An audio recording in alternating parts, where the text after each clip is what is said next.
De amanhã tem Bahia, o Tricolor já vai encarar o Grêmio. Aliás, né, o Grêmio é um adversário que o Bahia vai ver muito nos próximos dias. Com a semana cheia para treinar, Renato Paiva segue trabalhando em busca da melhor estratégia para enfrentar o vice-líder do Brasileirão. Da última vez que isso aconteceu contra o Palmeiras, o esquadrão levou a melhor.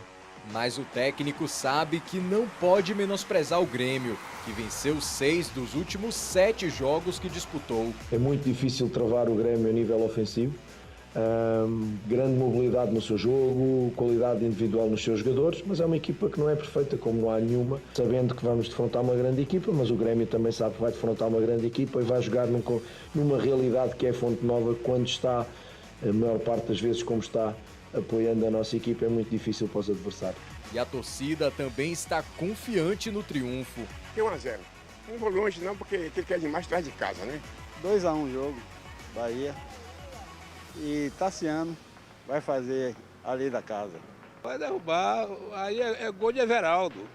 Gol de Everaldo. E, se possível, aos 49 minutos do segundo tempo.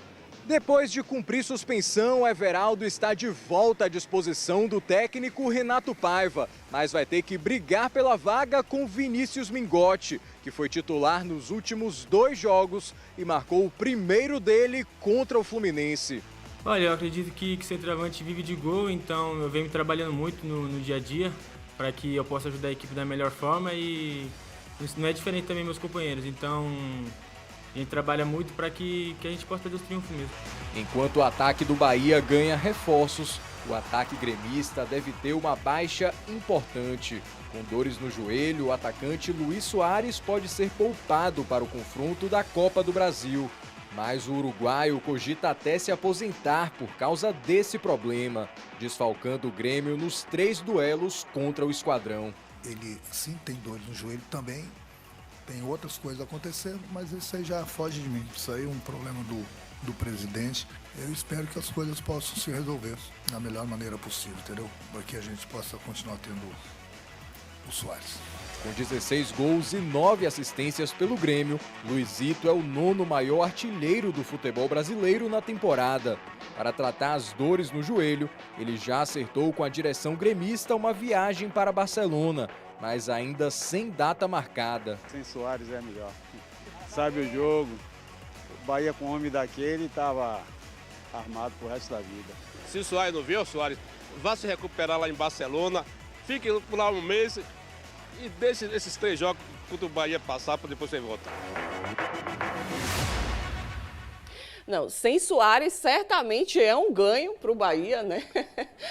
Vamos falar um pouquinho sobre esse jogo, o que o Paiva pode promover, né? O que pode ter de novidade na equipe tricolor que vai encarar o Grêmio amanhã. Bom, primeiro, são 2 times com 2 realidades diferentes, completamente díspares, e com prioridades também diferentes. Por exemplo, o Grêmio, a prioridade dele agora é ser semifinalista da Copa do Brasil. Ele até descarta, não é descartar o jogo, porque ele veio para cá para ganhar, mas vai botar um time misto, um time alternativo, vai poupar os jogadores para terça-feira, que é o jogo que realmente ele tem interesse. E é bom que o Soares, pelo que eu sei, ele veio para Salvador, mas não vai jogar o jogo de amanhã, vai ser preservado para o jogo de terça-feira. Em compensação, já o Bahia não tem como eleger prioridade. O Bahia vai mal no Campeonato Brasileiro, vai muito mal, mas em compensação vai muito bem na Copa do Brasil. Poderia escolher? Não. Ele tem a opção de no Brasileiro melhorar, fugir, parar de flertar com o grupo de rebaixamento. Ele está 1 ponto do grupo de rebaixamento, então tem que ganhar do Grêmio. Eu acho que tem tudo para ganhar. É um jogo aí que 1-0, 2-0, dá para ganhar do Grêmio amanhã. Agora, em compensação, na terça-feira, aí o buraco já é mais embaixo. Aí é valendo. O Grêmio, obviamente, vem para cá para buscar o empate ou até para ganhar, para se tranquilizar para o jogo de volta. Aí a história vai ser diferente. Agora, o Bahia tem condições de ganhar? Tem. A questão toda é o técnico. É o técnico. A gente não sabe o que ele vai fazer. Não sabe qual time que ele vai colocar em campo, não sabe qual esquema que ele vai colocar em campo. Ainda bem, eles estavam conversando com o Rafael aqui, no off, ainda bem que ele não disse, olha, vamos pegar o Grêmio, que é vice-líder, porque os dois vieram juntinhos, abraçadinhos lá de trás, só que um filho mais rico se destacou, o técnico sabia o que fazer, e o Bahia está no meio do caminho. O que me preocupa muito mais ainda é que segunda-feira é a abertura da janela. E até agora, nada de tão importante vindo para o Bahia. Isso é que preocupa. Assim, eu até entendo essa nossa ansiedade, e a do torcedor principalmente, né? Que pergunta dia a dia, mas eu acho justo a gente esperar a segunda-feira, né? Porque eu não quero acreditar que tanto o Bahia quanto o Vitória estão esse tempo todo aí e que não engatilharam nada, né? Mas, hoje em dia, o anúncio só é feito quando a caneta está ali pronta para ser assinada, até para não levantar aí, né, interesse de outros clubes. Equipes. Já já a gente vai falar da situação do Gilberto. O Bahia, além do que o Emílio falou, tem uma questão que preocupa também, né? O Paiva tem sua grande parcela, né, de culpa nesse desempenho horroroso do Bahia, desse início de Série A, mas os erros individuais também que o Bahia vem cometendo continuam grosseiros, né? Coisa assim inacreditável. E me preocupa muito porque não é falta de treinamento, né? O que o Cicinho fez, mas o Matheus Claus naquele gol lá foi uma coisa medonha, né? O Cicinho dá uma pichotada para trás, completamente equivocado, com a falta de categoria que o Zé Carlos, eu acho que deve ter tido pesadelos aí. Mas, e o Matheus Claus também saiu muito mal do gol, né? Eu nunca vi um goleiro sair numa bola alta, sair com os braços baixos e tal. Então, o Bahia continua tendo também muitos erros individuais, o que prejudica bastante. E aí você pega times que têm jogadores decisivos e acontece o que aconteceu contra o Fluminense, né? Então, o Paiva precisa conversar muito com esses jogadores. Não é só treino. Treino é fundamental, mas os jogadores do Bahia têm algum problema de autoconfiança ali, tem algum problema ali na hora de fazer o que tem que fazer, parece que treme, né? Não sei se o elenco está sendo acompanhado por algum psicólogo. Se não tiver, eu acho que está mais do que na hora de ter alguém lá, ou trocar profissional, me desculpe, profissional que não sei nem quem é, mas o Bahia, a quantidade de erros individuais é absurda, né? E aí, já falando da questão do time, você tem o Mingote, que parece que caiu nas graças do Paiva, né? Talvez o Everaldo continue no banco, né? Tem que jogar Tassiano de qualquer jeito, até porque Tassiano não pode jogar no meio da semana pela Copa do Brasil. E na esquerda, que ele manteve o Chaves com o Rian voltando. Manteve o Chaves com o Rian. Eu previa isso aqui, você lembra que eu falei aqui? É isso que não dá para entender, né? Não dá isso, ele continua com algumas incoerências, né? E o time continua muito estável. A dificuldade, esse gol até foi um gol bonito, trabalhado ali junto com o Kaique, que inclusive vem crescendo de produção, né? Mas o Bahia tem uma dificuldade, se você, quem assistiu o jogo viu, o Bahia fez esse gol e depois foi uma dificuldade enorme de conseguir construir de novo, né? Depois que tomou aquela virada relâmpago, com a entrada do Daniel, o Bahia conseguiu movimentar um pouquinho no segundo tempo, mas insuficiente para conseguir sequer empatar. Então o Bahia continua com um problema muito grande de construção ofensiva. E isso aí tem que partir do seu Paiva, né?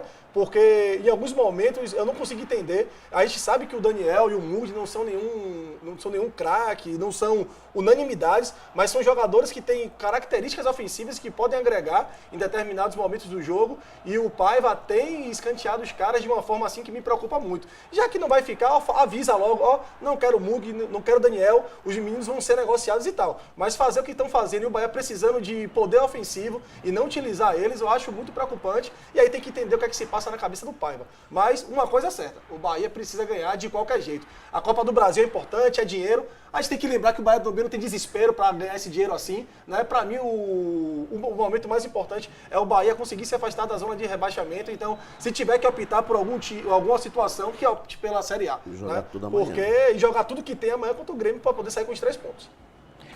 O que eu fico olhando é que a gente está repetindo as mesmas falas desde que começou o campeonato, desde que ele começou esse projeto aí no Bahia. As mesmas falhas têm acontecido em todos os jogos. Não é uma coisa que acontece no futebol. Para você fazer um gol, alguém precisa errar. Mas a gente está errando sempre no mesmo jeito, da mesma forma. Não tem cabimento o Bahia jogar um jogo que jogou contra o Fluminense e a gente abrir a boca e falar que foi um esquema que deu certo. Pô, o Fluminense teve 5 oportunidades, 6, se não fosse o goleiro do Bahia, o Danilo, que voltou assim numa excelente forma e praticando defesas incríveis, o Bahia tomaria uma goleada. Aí, por que eu falo isso? Um esquema, até que ele queira jogar naquele esquema, levou o sufoco, é normal, o Fluminense precisava vencer. Agora, aquela jogada do gol, ela precisa se repetir, porque é que nem time pequeno, Bahia não é time pequeno. A gente não está acostumado a ver o Bahia perder jogos do jeito que a gente tem perdido. Jogando atrás, jogando com medo, o Bahia sempre foi um time que atacou, que buscou o gol E a gente não viu isso. Na hora que buscou, de uma certa forma acertada, o gol saiu. Aí perde-se um jogador, o Fluminense com um jogador a menos, não teve medo, não botou outro zagueiro, continuou improvisado, botou um volante para jogar de zagueiro. E aí entra aquele detalhe, que os jogadores mesmo eles se reclamam e se queixam um do outro, que está faltando alguma coisa. Olha, gente, é difícil, a gente às vezes fica lembrando do passado assim, mas é o que eu falei desde o início aqui. Eu sei da intenção do City, a gente é torcedor do clube, a gente é baiano, a gente quer uma Bahia diferente, mas não adianta. O Bahia tem uma forma de jogar que não vai jogar igual o City na Inglaterra. É um DNA do clube. Podia perder até de 5, de 10 do Fluminense, mas a gente não está acostumado a perder desse jeito. A questão que precisa entender é justamente essa, o jogador precisa entender isso.